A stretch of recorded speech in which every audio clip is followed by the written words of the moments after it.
The room was quiet, but it did not feel peaceful. Esther sat at the edge of the bed, her hands locked together so tight that her fingers were turning pale. She was not crying. She had passed that stage a long time ago. Now, her eyes only stayed still, like someone who had learned to hold pain inside without letting it show. From the sitting room, she could hear laughter. Not her laughter, another woman's. Jude's voice followed it, loud and relaxed, like nothing in the world was wrong. Esther closed her eyes slowly. Just hours ago, he had held her. He had told her she was the only one that mattered. He had looked serious when he said it. That same voice, that same man. Now he was laughing with someone else in the same house. Her house. Their house. She stood up, slowly, like her body was heavy. Every step toward the door felt like she was walking into something she already understood but did not want to face again. When she got to the doorway, she stopped. She didn't need to enter fully. She could already see enough. My name is Patience, and this is a story about a marriage that looked normal on the outside, but inside, nothing was ever truly stable. Jude was sitting close to the woman. Too close. The woman was young, smiling freely, her body relaxed like she belonged there, like she had always been there. Jude turned slightly and saw Esther. For a brief second, his face changed. Then it settled again. "Esther," he said calmly, like nothing was wrong. "You're awake." Esther did not respond immediately. Her eyes moved from Jude to the woman, then back to Jude. "Who is she?" she finally asked. Her voice was low, not angry, just tired. Jude leaned back slightly, stretching his arms like he was preparing for a conversation he had already decided the outcome of. "She will stay here for some time," he said. Esther blinked. "That is not what I asked." Jude sighed. "Her name is Vivian," he said. "She has nowhere to go right now." Vivian smiled politely, as if trying to show respect. Esther did not return the smile. "Nowhere to go," Esther repeated slowly. Jude nodded. "Yes." Silence filled the room again. Esther looked at him carefully, searching his face for something. Anything. Maybe guilt. Maybe hesitation. But Jude looked steady. Like this was normal. Like this was something she was supposed to accept. "Jude," she said softly. "This is not the first time." Jude did not answer. Her chest rose, slightly as she took in a breath. "First, it was Sandra," she continued. "You said it was temporary." Jude rubbed his forehead. "Then it was Ngozi. You said it was a mistake." Vivian shifted slightly on the chair, now uncomfortable. Esther's voice did not rise. It stayed calm. Too calm. And now this one. Jude stood up. "Esther, stop talking like that," he said, his tone firmer now. "Like what?" she asked. "Like I don't care about you," he replied. Esther almost laughed. Almost. But nothing came out. Instead, she shook her head slowly. "You care about me?" she said quietly. Jude stepped closer to her. "I do," he said. "You know I do." She looked at him, really looked at him this time. And for a moment, she believed him. Because this was the problem. Jude was not always bad. That was what made everything harder. There were days he would wake up early just to cook for her. Days he would sit with her for hours, talking about the future. Days he would hold her like she was the only person in his life. He worked hard, even when he had nothing. He tried to provide. He tried to build something. He loved her, but he did not stay loyal to her. That was the truth she kept struggling with.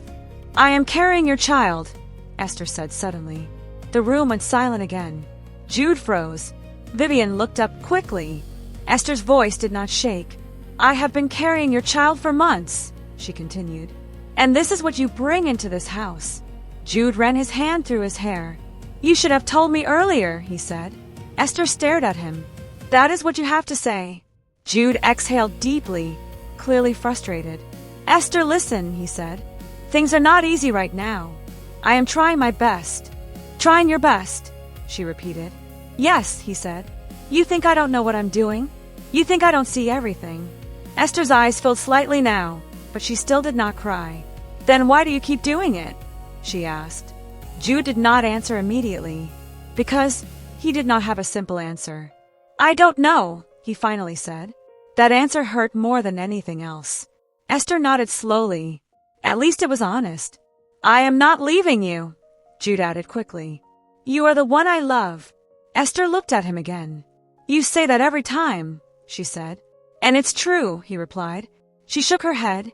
You don't understand what love means, she said quietly.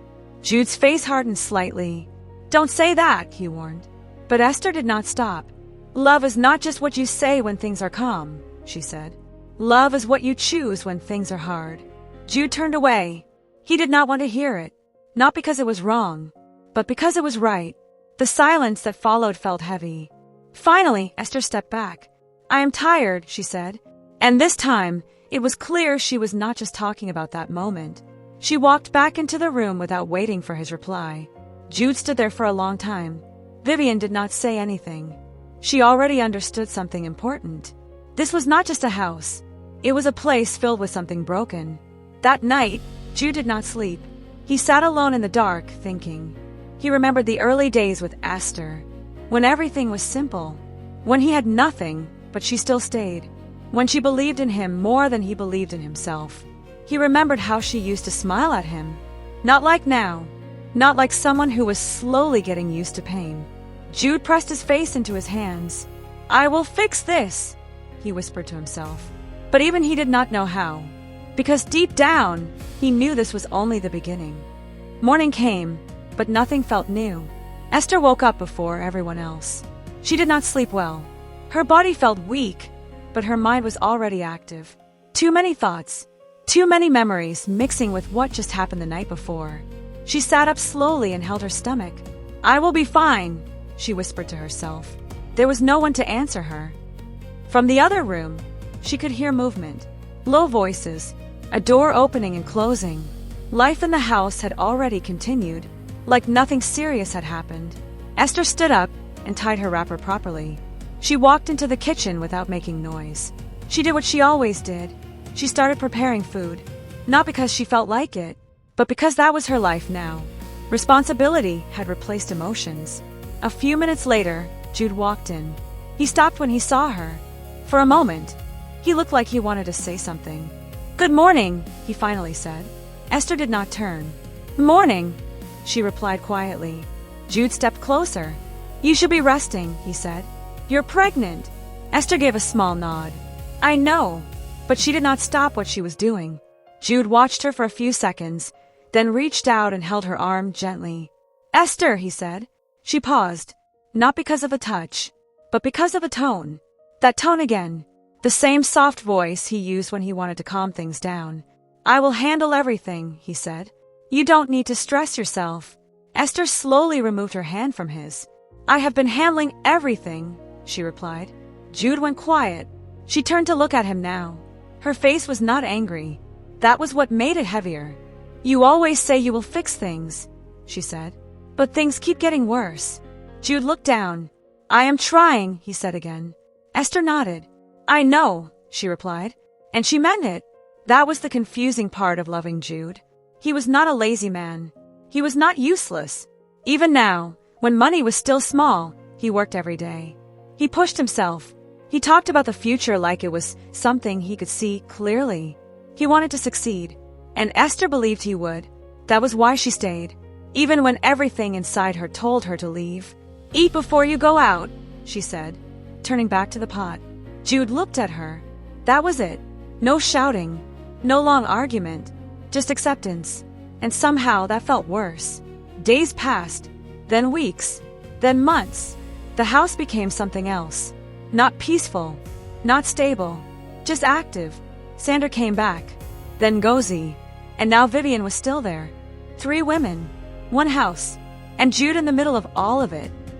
Esther stopped asking questions, not because she was okay, but because she already knew the answers. The truth was clear now. Jude was not going to stop, at least not now, and she had a choice: stay and endure it, or leave and start over with nothing. She chose to stay, not because she was weak, but because she was thinking of something bigger. Her child, their future, and the man she still believed could change. One afternoon, Esther sat outside the house watching the road. Her stomach was bigger now. The pregnancy was showing clearly. She rested her hands on it and closed her eyes. Your father is not a bad man, she said softly. She paused, then added, "But he does not know how to stay with one heart." She opened her eyes again. She did not want her child to grow up hating Jude. Because the truth was, Jude had good parts. He could be caring. He could be present. There were nights he would sit beside her and talk about plans. "How I will build a better house," he would say.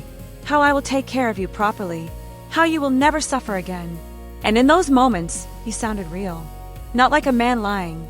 Just a man who did not have control over all his choices. The baby came on a quiet night. There was no drama, no shouting, just pain, deep real pain. Esther held onto the edge of the bed as her body pushed through it. Jude was there, fully there.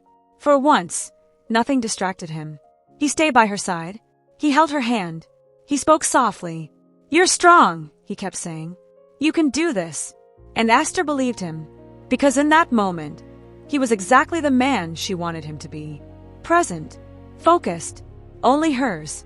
When the baby cried, the room changed. Everything paused. Jude's eyes filled as he looked at the child. "A boy," he said softly. Esther smiled for the first time in a long while. A real smile. Jude carried the baby carefully, like something fragile and important. "This is my son," he said. And in that moment, he meant everything he said. Things improved for a while. Jude started working harder, more serious, more focused. He got small opportunities, then bigger ones. Money started coming in slowly. Not a lot yet, but enough to see change. He bought things for the house, better food, better clothes. He took care of Esther, even her family. He sent money to her parents, helped them fix things at home. Esther noticed all of it. She appreciated it, but the problem did not disappear. Because even as things improved, the women did not leave. And Jude did not stop. One night, Esther sat beside him. The baby was asleep. The house was quiet. For once, it felt normal. "Jude," she said softly. He looked at her. "Yes. When things become better, will you still do all this?" she asked. Jude frowned slightly. "Do what?" She looked at him. "This," she said simply. Jude sighed. "Esther." "No," she said gently. "Just answer me." Jude stayed quiet for a few seconds. Then he spoke. "I don't know," he said. That answer again. Esther nodded slowly. She leaned back and looked at the ceiling. "Okay," she said. And she did not ask again, because now she understood something clearly. If change was going to come, it would not come from promises. It would come from time, or it would never come at all. Outside, life continued. Inside the house, things were slowly building. Not peace, not stability, something else. Something that would not stay hidden forever. The first real sign of change came quietly. Jude came home one evening later than usual. His shoes were dusty, his shirt slightly unbuttoned at the top. But his face looked different. Not tired like before, not confused, focused. Esther noticed it immediately. She was sitting in the sitting room with the baby when he walked in. The child was asleep on her lap. Jude did not sit down immediately. He stood for a moment like he was trying to decide how to speak. Then he smiled. "I got the job," he said. Esther blinked. "What job?" she asked carefully. Jude walked closer and sat down. "A proper company job," he said. "They finally accepted me." There was a short silence. Esther looked at him, trying to understand what that meant for them. "For real?" she asked. Jude nodded. "For real." For the first time in a long time, something light passed through the room. Not happiness exactly, but relief. Esther adjusted the baby gently. "That's good," she said quietly. Jude leaned back on the chair. "It is more than good," he said. "This is the beginning of everything changing." Esther did not respond immediately. She had heard similar words before. But this time, something felt slightly different. Maybe it was his tone. Maybe it was the way he was sitting like a man who had finally been given a door to walk through. The change came fast after that. Money started entering the house in a way they had never seen before. Jude became busy, very busy. He would leave early and come back late. Sometimes he would not even eat at home. He started talking about meetings, contracts, plans. Esther watched it all quietly. The house improved. He fixed things. He bought new furniture. He gave Esther more money than she had ever held in her life. He even sent money to her parents again, this time more than before. Her father called one evening. "Your husband is a good man," he said on the phone. "He is taking care of us well." Esther smiled slightly. "Yes," she replied, but her voice was not fully happy, because something else was happening at the same time. The other women were still there. Sandra, Ngozi, Vivian. But now, things were different. They were no longer struggling. They were comfortable again. And when comfort returned, so did entitlement. One night, Esther was in the kitchen when she heard arguing from the sitting room. She paused. Jude's voice was loud. Sandra's voice answered him sharply. "I was here when you had nothing," she shouted. Esther stood still. Jude replied, even louder, "And I told you things have changed." Esther slowly walked closer. She did not enter fully. She stayed by the wall. Ngozi was also there now. Vivian sat quietly, not speaking. Sandra was crying now, not loudly, but deeply frustrated. "You think you can just push us away because you have money now," she said. Jude looked tired but firm. "I am not pushing anyone away," he said.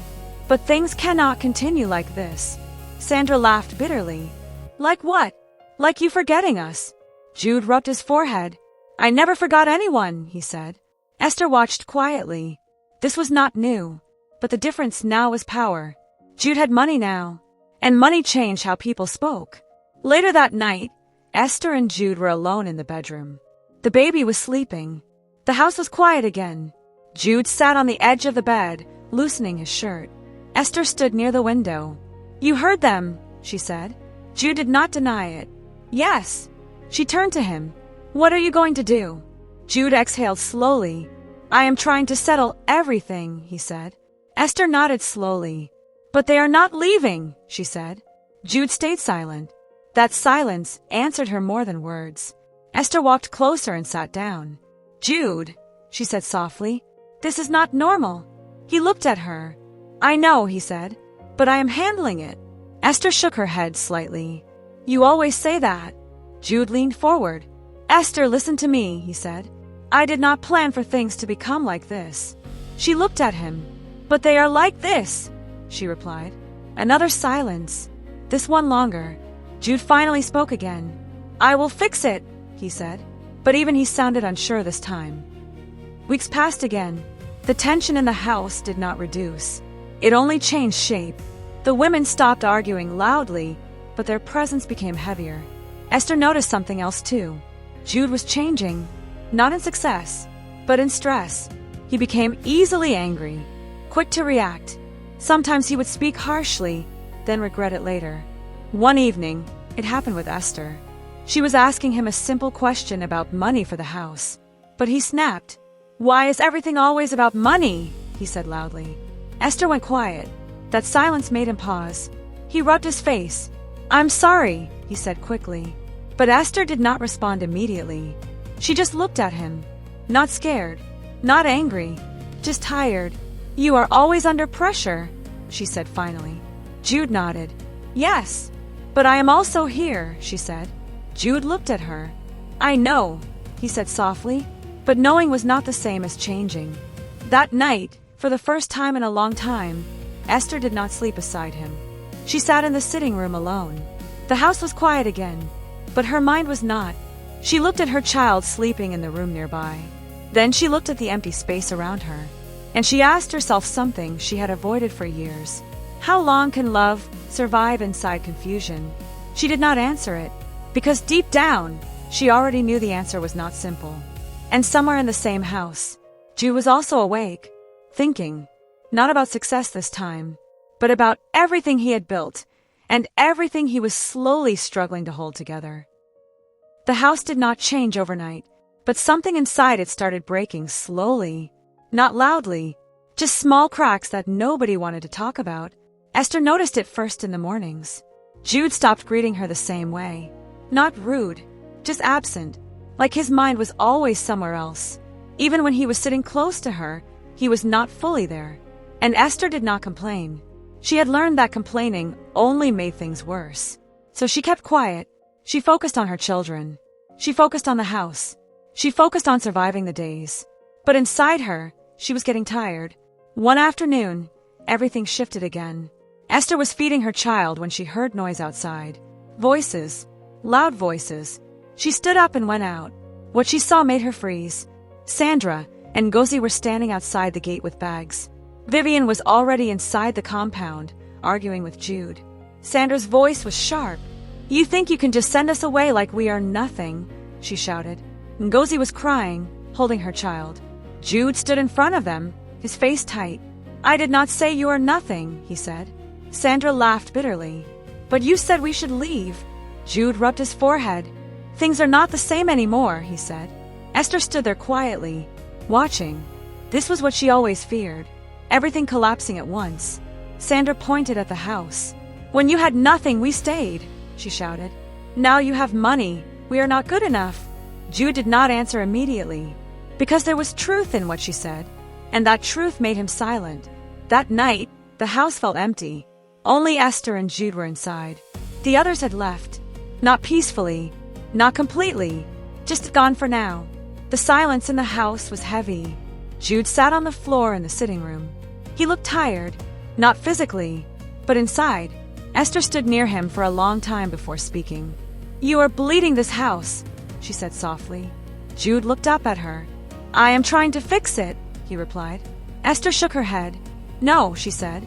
"You are trying to manage it." Jude stayed quiet. Esther sat down slowly. "I don't understand you anymore," she said. Jude exhaled. "I don't understand myself sometimes," he replied honestly.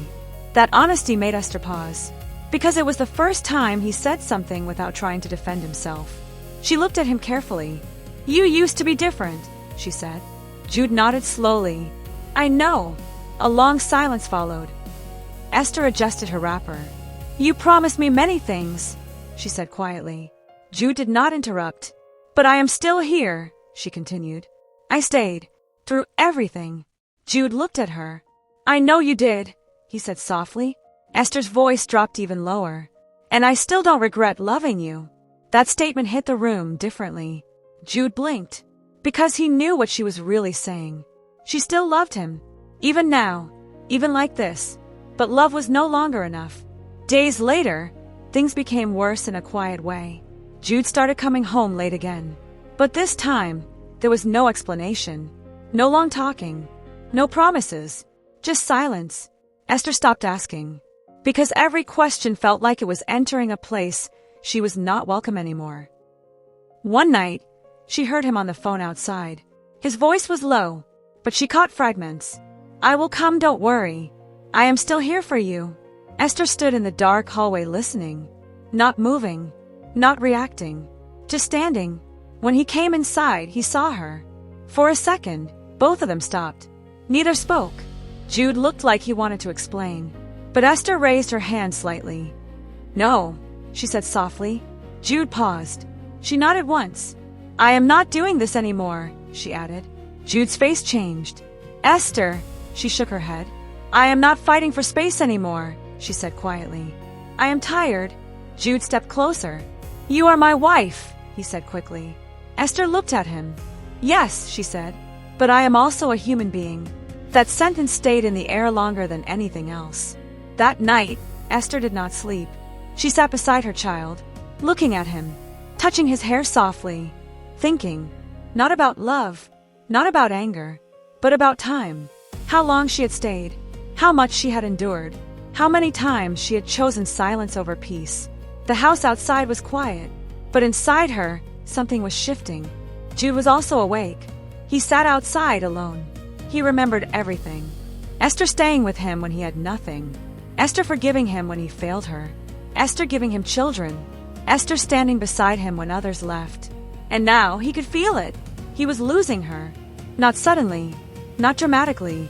Slowly, quietly, the same way everything else in his life was breaking. He pressed his hands together. For the first time in a long time, he did not have a solution. Only regret starting to form inside him. And somewhere inside the house, Esther was no longer thinking about fixing things.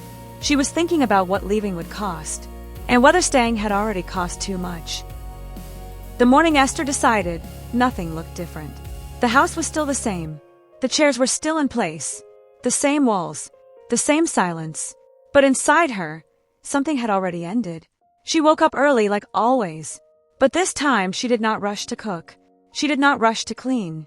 She sat on the edge of the bed for a long time, just looking at her child sleeping. Then she stood up, calm, not shaking, not confused anymore, just sure. Jude noticed it later that morning. Esther was packing small things into a bag. Not everything, just important things. Clothes for the children, a few personal items. Nothing dramatic, just quiet movement. Jude stood at the doorway for a moment before speaking. "Where are you going?" he asked. Esther did not stop packing. "To my parents' place," she said. Jude frowned slightly. "For how long?" he asked. Esther paused, then looked at him. "For now," she said. That word hit him. "For now" sounded like something that did not include a return. Jude stepped closer. "Esther, don't do this," he said quietly. She kept folding clothes. "I am tired, Jude," she replied. Jude shook his head slowly. "We can fix things," he said quickly. "I will change. I promise you." Esther stopped. That word again. Promise. She turned to face him fully. "You have promised me many times," she said calmly. Jude opened his mouth, then closed it again. He had no new words. Esther continued. "I stayed when I should have left," she said. "I stayed when I was hurt. I stayed when I was tired. I stayed when I was confused."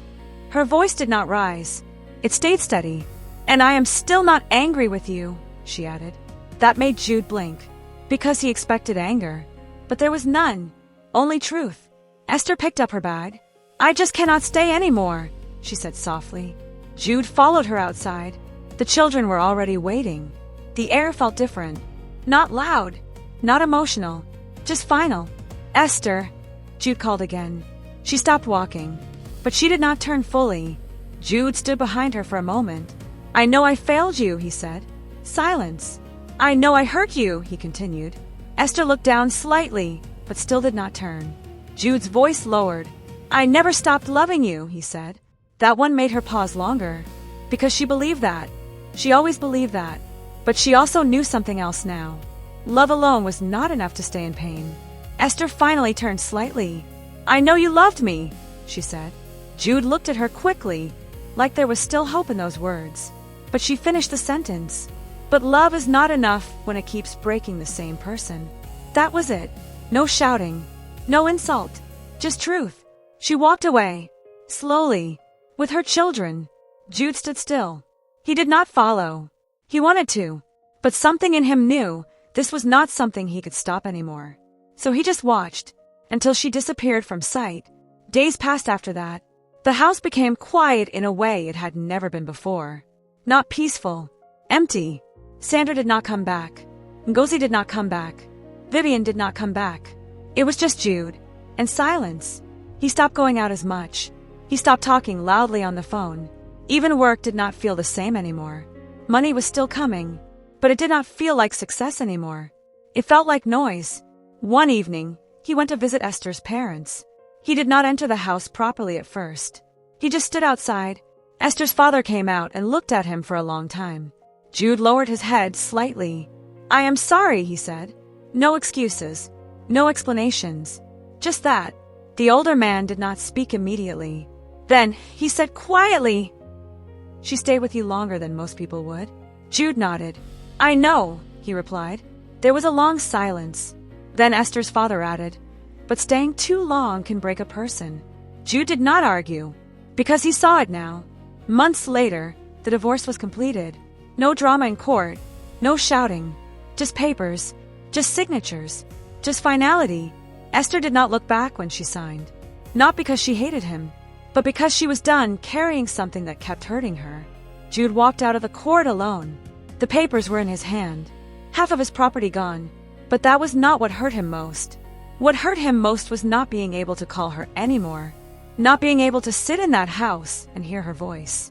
Not being able to see his children every day. He went home that night and sat in the same sitting room. The same place where everything started falling apart. He looked around, and for the first time he really saw it. Not the house, but the emptiness inside it. He spoke quietly to himself. I had her, and I did not know how to keep her. No one answered. Esther, on the other side, was not crying anymore. She was tired before. Now she was calm. Not happy, Not sad, just steady. She watched her children sleep and placed her hand on her chest. Life was not perfect, but it was no longer breaking her every day. Jude changed after that. Not loudly, not dramatically, quietly. He became more careful, more reflective. But it was late. Some things do not return just because you finally understand them. And that was how it ended. Not with hatred, not with revenge, but with understanding that came too late. A man who learned too late how to love one woman properly. And a woman who finally chose herself after giving everything she had. If this story stayed with you, like the video, subscribe, and tell me in the comments, what would you have done if you were Esther?